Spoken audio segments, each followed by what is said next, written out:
चलिए अभी देखते हैं कि चैप्टर नंबर 3 जो मैथमेटिक्स का है, pair of linear equation in two variables, तो उसमें बोर्ड ने कितना पोर्शन रखा है और कितना डिडक्ट किया है। तो सबसे पहले जैसे मैंने हर लेक्चर में बताया है कि जो इनिशियल टॉपिक होता है इंट्रोडक्शन का, वो आपको रीड करना है। उसमें से बेसिक क्वेश्चंस पूछ सकते हैं 1 मार्कर, ठीक है। फिर आगे देखते हैं pair of linear equation in two variable. तो linear equation in two variable होता क्या है, उसका इंफॉर्मेशन दिया है इस टॉपिक में। तो वो सारी चीज़ें हैं वो आपको याद करनी है, उसके बेसिक डिटेल्स जो रहती है वो pair of linear equation in two variables की, ठीक है। फिर आगे देखते हैं। तो ये सारी डिटेल्स जो इंपॉर्टेंट है यहाँ पे आपको दिख रही है, ठीक है। ये सारी डिटेल्स बहुत ही इंपॉर्टेंट रहती है, तो इसको रीड करना मत भूलना। फिर ये जो रूल्स है वो इंटरसेक्ट, पैरेलल और कोइंसिडेंट, ये सारी चीज़ें इंपॉर्टेंट रहती है क्योंकि अभी इसमें से बेसिक सवाल पूछ सकते हैं आपको। क्लियर है? ओके। देन एग्जाम्पल नंबर 1, ये आपको करना है एग्जाम्पल 1, ठीक है। फिर आगे देखते हैं। Then comes the example number 2, ठीक है। फिर आगे देखते हैं एग्जाम्पल नंबर 3, ये भी करना है आपको। Then comes next, that is exercise 3.1। So exercise 3.1 पूरी कैंसिल है, तो ये आपको नहीं करनी, हटा दो 3.1 एक्सरसाइज। फिर आता है एक इम्पॉर्टेंट टॉपिक जो है 3.3 ग्राफिकल मेथड ऑफ सॉल्यूशन। ये टॉपिक आपको पढ़ना है, इसको अंडरस्टैंड करना है, तो ये लर्न कर लेना, ठीक है। फिर आगे देखते हैं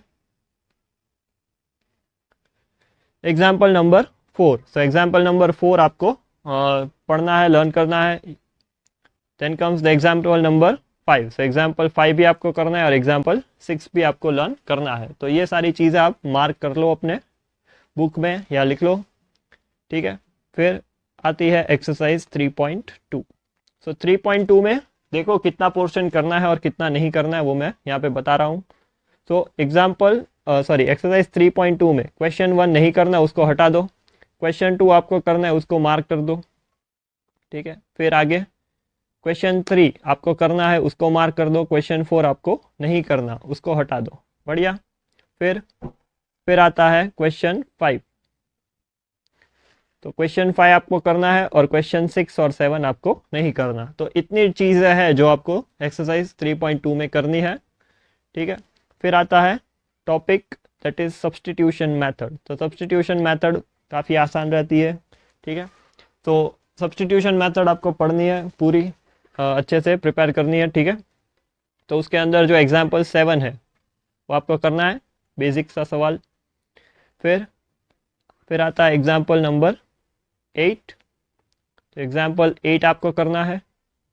फिर आता है एग्जाम्पल 9, तो ये एग्जाम्पल भी आपको करना है। फिर एग्जाम्पल नंबर 10, तो ये एग्जाम्पल भी आपको पढ़ना है, ठीक है। इतनी चीज़ें आपको करनी है। एग्जाम्पल्स बहुत ही सारे इसमें दिए हैं, तो सारे एग्जाम्पल्स देख लेना, भूलना मत एग्जाम्पल्स करना। फिर एक्सरसाइज 3.3। तो एक्सरसाइज 3.3 में क्वेश्चन 1 और क्वेश्चन नंबर 2, ठीक है। ये दोनों क्वेश्चन आपको करने हैं 3.3 में, क्वेश्चन 1 एंड क्वेश्चन 2। फिर क्वेश्चन 3 जो दिया है, form the pair of linear equation and find the solution bye substitution method. तो आप जानते हो कि ये सारे क्वेश्चन बहुत ही इंपॉर्टेंट है, ठीक है, बट बोर्ड ने इसे हटा दिया है, ठीक है। बोर्ड ने इसे हटा दिया है सारे प्रॉब्लम सम्स को, पता नहीं क्यों, but this is the fact, ठीक है। तो ये सारे सवाल जो काफ़ी इंपॉर्टेंट है बट आपको पता नहीं रिलैक्सेशन दिया है, तो ये सारे सवाल बोर्ड ने हटा दिए। बढ़िया। चलिए फिर आगे देखते हैं next topic that is elimination method. तो ये एलिमिनेशन मेथड जो काफ़ी इजी टेक्निक है, बहुत ही अच्छी है और प्रैक्टिस में भी बहुत आती है। तो एलिमिनेशन मेथड आपको पढ़नी है, फ्यूचर में भी इसका बहुत ही इंपॉर्टेंस रहता है। एग्जाम्पल 11 आपको करना है, तो एलिमिनेशन मेथड के ऊपर बेस्ड है। फिर एग्जाम्पल 12 आपको करना है, जो भी एलिमिनेशन मेथड के ऊपर बेस्ड है। और फिर एग्जाम्पल 13 ये भी आपको करना है, सम ऑफ 2 डिजिट नंबर। ये काफ़ी इंपॉर्टेंट सवाल है, ठीक है। तो मेरे लिए तो ये 5 स्टार क्वेश्चन है, काफ़ी इंपॉर्टेंट है, पूछ सकते हैं बोर्ड में, सो प्रिपेयर रहना इसके लिए, ठीक है। चलिए फिर आगे बढ़ते हैं एक्सरसाइज 3.4। सो एक्सरसाइज 3.4 में क्वेश्चन 1 आपको पूरा करना है, जो एलिमिनेशन और सब्स्टिट्यूशन दोनों से सॉल्व करने बोला है इसमें।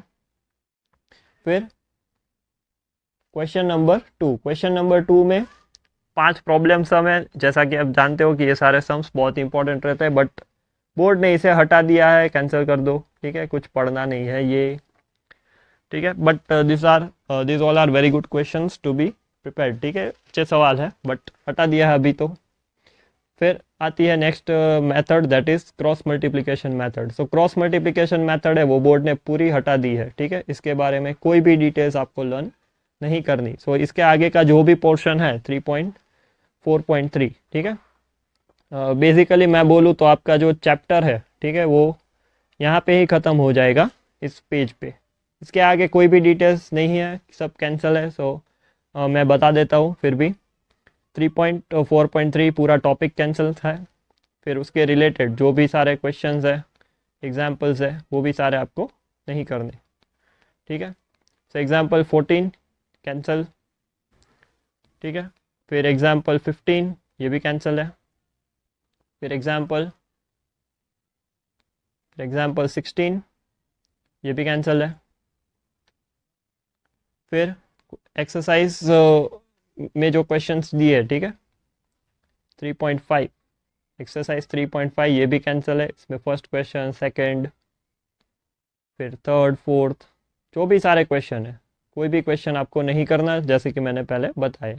आप जानते हो कि ये सारे क्वेश्चन इंपॉर्टेंट है, बट नॉट नाउ, ठीक है। सारे क्वेश्चंस बोर्ड ने हटा दिए हैं, बढ़िया है, ओके, नॉलेज के लिए पढ़ लेना। फिर 3.5 रिड्यूसिबल फॉर्म, ठीक है, ऐसे सवाल आपने को लेट करने होते हैं, 1/x = a, 1/y = b। सो ऐसे सवाल, तो ये भी सारे पोर्शन हटा दिया है, ये भी टॉपिक आपको नहीं करना। सो 3.5 पे भी आप क्रॉस लगा सकते हो, ठीक है। फिर इसके बेस्ड एग्जाम्पल 17, तो ये भी आपको नहीं करना। फिर एग्जाम्पल 18 ये भी नहीं, कैंसिल। एग्जाम्पल 19 अपस्ट्रीम डाउनस्ट्रीम वाला सवाल बहुत ही अच्छा होता है, बट अभी फिलहाल कैंसिल हो गया है ये क्वेश्चन। फिर एक्सरसाइज देख लो, लास्ट एक्सरसाइज 3.6। सो 3.6 पूरी एक्सरसाइज कैंसिल कर दो, क्वेश्चन 1 और क्वेश्चन 2, ठीक है। तो कोई भी सवाल आपको इसमें से सॉल्व नहीं करना। और आखिरी की जो एक्सरसाइज रहती है ऑप्शनल, वो तो वैसे भी कैंसिल होती है, ठीक है, उसमें से नहीं पूछते। तो ये हो गया आपका chapter pair of linear equation in 2 variable, यहाँ पे ख़त्म, ठीक है। तो मैंने बता दिया कि कितनी चीज़ें आपको करनी है और कितनी चीज़ें नहीं आने वाली। सो बने रहिए इस सीरीज़ के साथ। मैं पूरा का पूरा टेक्स्ट बुक बता दूंगा आपको कि कितना पोर्शन बोर्ड्स के लिए इंपॉर्टेंट है और कितना बोर्ड्स के लिए इंपॉर्टेंट नहीं है, ठीक है। सो मिलते हैं अगले लेक्चर में। Thank you so much.